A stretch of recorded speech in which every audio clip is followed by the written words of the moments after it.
साला कहने पर भड़के थे अविनाश तो फिर करण ने दिखाई औकात और कहा कि अबे ये सिर्फ फालतू के ड्रामे दिखाता, इसके बस की कुछ नहीं है। क्योंकि उसके बाद करण ने लगातार कहा कि तू साला नहीं है, तू चाऊ की मात्रा, ताया की मात्रा, ताई की मात्रा, या की मात्रा है। और ऐसा एक बार नहीं बोला भैया, इतना हुतिया बोला गया, इतना हुतिया बोला गया, इतना भूतियापा क्रिएट किया करण ने वहां पर कि अविनाश ने पूरी कोशिश की, कहा कि ये बिग बॉस का घर है, अगर ये बिग बॉस का घर नहीं होता तो मैं तेरा सर फोड़ देता, तमाम चीजें बोल दी। लेकिन करण इतना तेज दिमाग का आदमी ना भाई साहब, मैंने एक चीज देख ली, करण बहुत तेज माइंड का आदमी है। अविनाश फुटेज ले रहा था कि सब उसको रोकेंगे और वो मार देगा चुमदरांग को, वो फोड़ देगा चुमदरांग को, लेकिन अविनाश के बारे में करण को पता था कि सिर्फ और सिर्फ हवाबाजी कर रहा हूं। उन्होंने कहा सब हटो जरा मैं देखता हूं। उन्होंने सबको हटाया और आते ही कहा कि सुन, तू साला नहीं है, तू हुतिया है, तू भूतिया है। बार बार बोलते रहे। उनका नहीं नहीं तू है तू। अब वो जबान से तो काफी जंग लड़ रहे थे, लेकिन एक चीज थी जो सबके सामने अविनाश फुटेज ले रहे थे, उसको टॉप से बॉटम में और आई शुड से के जमीन के नीचे धसा दिया सिर्फ एक झटके में करणवीर मेहरा ने।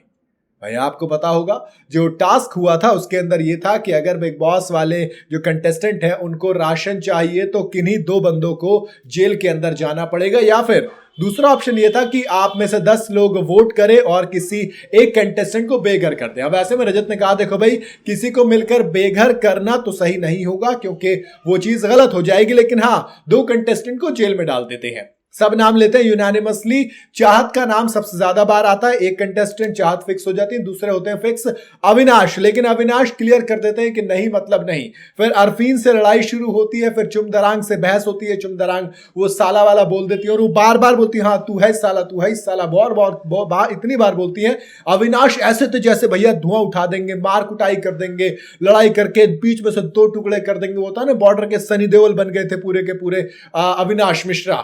लेकिन फिर जब वो ज्यादा हो रहा था, करणवीर है काय को इसको इतना रोक रहे, छोड़ो जरा, इसके बस की नहीं है, ये सिर्फ चिल्लाता है, सिर्फ बोलता है, ये कुछ नहीं करने वाला। अब सब के सब छोड़ देते हैं, फिर कहते हैं सुन बे, तू साला नहीं है, तू चाऊ की मात्रा, ताई की मात्रा, या की मात्रा है। भाई अविनाश का जो सिर होता है वो फटने तैयार हो जाता है, अविनाश आग बबूला हो जाते हैं। लेकिन भैया अब कोई पकड़ने वाला था नहीं, करण यूं करके खड़े हो जाते हैं कि हाँ बता क्या करेगा, हाथ लगा के दिखा। इट मींस वो पूरा टेस्ट कर रहे थे और करण इस इवेंट में, इस पूरे यू कैन से इस पूरे कांड में इतने काम और कंपोज खड़े थे। उनको पता था कि इसके बस की कुछ है नहीं और अगर इसने हाथ उठाया तो घर से बाहर जाएगा। अविनाश बेचारे जो इतना हा हुआ कर रहे थे, उन्हें मजबूरन चुप होना पड़ा। वो बार बार सिर्फ एक चीज बोले जा रहे थे, तुझे पता है कि अगर यहां से बाहर होता तो मैं तेरा सर फोड़ देता, मैं ये कर देता, वो कर देता।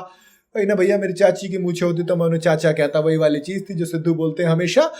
करण ने एक चीज दिखा दी कि देखो आप कितना भी बड़ा नेतागिरी करोगे, लेकिन हर शेर के ऊपर एक शेर होता है जिसे हम सवा शेर कहते हैं। तो अगर अविनाश शेर हैं तो दोस्त करण ने वहां पर दिखाया कि वो सवा शेर है। कमाल की थी। आपको करण का ये एक्ट कैसा लगा और क्या आपको लगता है कि अविनाश, क्योंकि इस कांड के बाद अविनाश को नॉमिनेट किया गया और उन्हें घर से बाहर कर दिया गया, हालांकि वो घर से बाहर नहीं बल्कि जेल में गए हैं, लेकिन एक चीज है कि दोस्त करण ने अविनाश को औकात दिखा दी एक झटके में कि लड़की पे चिल्लाता है, हाथ उठाता, दम है तो जरा इधर करके दिखा। आपको करण का ये कैसा लगा एक्चुअली में मुझे कमेंट में जरूर बताइएगा। बाकी वीडियो अगर आपको पसंद आई हो तो इसे लाइक और शेयर जरूर करें। जाते जाते चैनल को फॉलो और सब्सक्राइब जरूर करते जाइए।